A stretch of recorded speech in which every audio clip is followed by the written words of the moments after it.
اس وقت یہ ہے کہ اصل نماز یہی ہے، یہ سورہ فاتحہ۔ چنانچہ میں آپ کو حدیث سنا رہا ہوں جو صحیح بخاری میں بھی ہے، صحیح مسلم میں بھی ہے، جامع ترمذی میں بھی ہے، سنن ابی داود میں بھی ہے، سنن نسائی میں بھی ہے، اور بہت سی کتابوں میں موجود ہے۔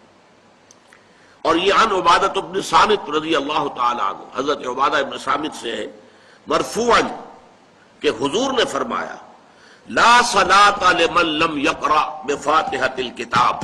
اس شخص کی کوئی نماز نہیں ہے جس نے کہ سورہ فاتحہ کی تلاوت نہیں کی۔ اب اس سے ہمارے ہاں ایک بڑا اختلاف پیدا ہوا، وہ نوٹ کر لیجئے۔ ایک رائے یہ ہے آپ اگر علیحدہ نماز پڑھ رہے ہیں تو ظاہر بات ہے کہ آپ کو ہر رکعت میں خود پڑھنی ہی پڑھنی ہے سورہ فاتحہ۔ جب باجماعت پڑھ رہے ہیں اب کیا شکل ہو؟ امام پڑھ رہا ہے سورہ فاتحہ تو کیا مقتدی کو بھی پڑھنی چاہیے؟ اس حدیث میں جو الفاظ کی شدت ہے اس کی بنا پر رجحان یہ ہوتا ہے کہ یقیناً اس صورت میں ہر شخص کو لا صلاۃ لمن لم یقرأ بفاتحۃ الکتاب، جس نے کہ فاتحہ کی تلاوت نہیں کی، قرأت نہیں کی، اس کی کوئی نماز ہی نہیں۔ تو یہ موقف ہے امام شافعی کا، یہی مسلک ہے ہمارے اہل حدیث بھائیوں کا کہ آپ چاہے اکیلے نماز پڑھ رہے ہو، چاہے امام کے پیچھے پڑھ رہے ہو، اور چاہے امام جو ہے وہ جہری رکعت پڑھا رہا ہے اور چاہے سری رکعت پڑھا رہا ہے۔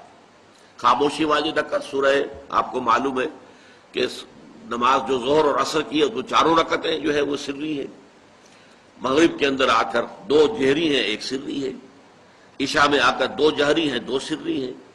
سورہ اور نماز فجر کے اندر دونوں جو ہیں وہ جہری ہیں۔ تو چاہے جہری ہو چاہے سری ہو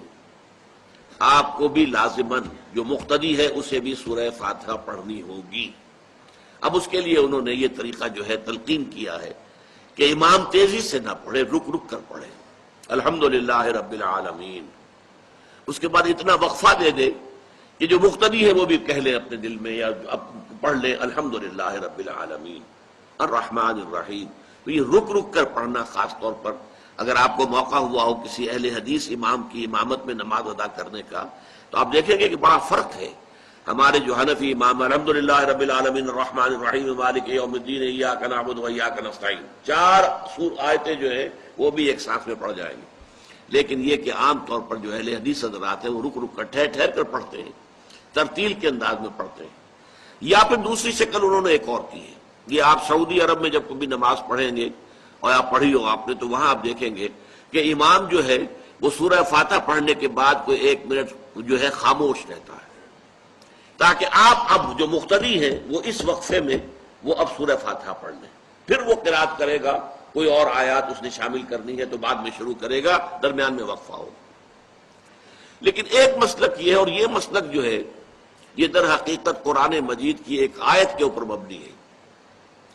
سورہ اعراف کے آخر میں فرمایا گیا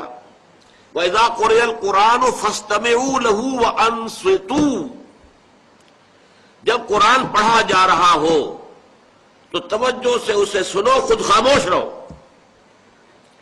اب یہ قرآن مجید کی آیت ہے، اس کے بنا پر ایک رائے یہ ہے کہ آپ امام کے پیچھے سورہ فاتحہ نہیں پڑھیں گے، پڑھا جا رہا ہے سنو اس کو، خود خاموش رہو۔ اور اس کے لیے وہ دلیل دیتے ہیں کہ یہ شکل ایک وفد کی سی ہے،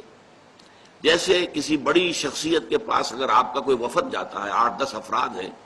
ان میں اسپوکس مین ایک ہوتا ہے، وہ بات کرتا ہے، باقی سب لوگ موجود رہتے ہیں، سنتے ہیں۔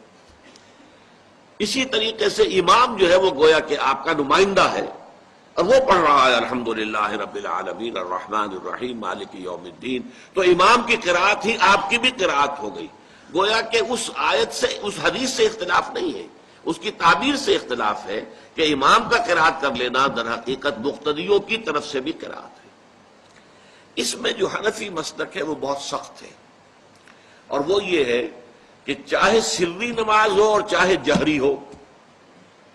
ہر کسی بھی حالت میں مقتدی جو ہے وہ سورہ فاتحہ نہیں پڑھے گا۔ اب اس میں ذرا سا سوال پیدا ہوتا ہے کہ جہری رکعت میں تو اس آیت کا اطلاق ہو جائے گا کہ وَإِذَا قُرِئَ الْقُرْآنُ فَاسْتَمِعُوا لَهُ وَأَنصِتُوا، سری میں تو اس آیت کا اطلاق نہیں ہوتا۔ بہرحال یہ مسلک ہے امام شافعی کا، ایک انتہا پر ہے، ہر صورت میں سری ہو یا جہری ہو آپ کو پڑھنی ہی پڑھنی ہے۔ اور امام ابو حنیفہ دوسری انتہا پر ہیں کہ چاہے سری ہو چاہے جہری ہو کسی شکل میں نہیں پڑھنا۔ امام مالک کا مسلک ہے درمیان میں، اور میں اس میں کوئی جھجک محسوس نہیں کرتا کہ میں آپ کے سامنے عرض کر دوں کہ میں اس پر عمل پیرا ہوں۔ وہ کیا ہے؟ جہری نماز میں خاموش رہو اور سنو۔ اس آیت کا اطلاق ہو جائے گا جب بلند آواز سے پڑھ رہا ہے امام تو پوری توجہ، فاستمعوا لہ، اپنی پوری توجہ کو اس کے سننے کے اوپر مرکوز کر دو اور خود خاموش رہو۔ سری رکعت میں البتہ جبکہ وہ بھی خاموشی سے پڑھ رہا ہے، آپ بھی خاموشی سے پڑھ رہے ہیں۔ بہرحال ان چیزوں میں میں نے یہ سب کچھ بیان کیا ہے تو اس سے جو میرا مقصود ہے وہ یہ ہے کہ معلوم ہو جائے کہ اس میں کوئی بڑی بنیادی بات نہیں ہے، نہ یہ کہ جو حنفی ہیں وہ اس حدیث کا انکار کرتے ہوں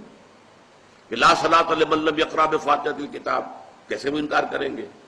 اور نہ ہی کوئی جو حنبلی ہے یا اہل حدیث ہے وہ قرآن کی اس آیت کا اختلاف سے جو ہے وہ اختلاف کر سکتا ہے کہ اذا قرئ القرآن فاستمعوا لہ وانصتوا، لیکن یہ کہ اس کے پھر اس سے جو احکام کا استنباط ہے اس میں اختلاف ہو جاتا ہے، تو اس کو نہیں سمجھنا چاہیے کہ یہ کوئی بہت بڑی اہمیت والی بات ہے۔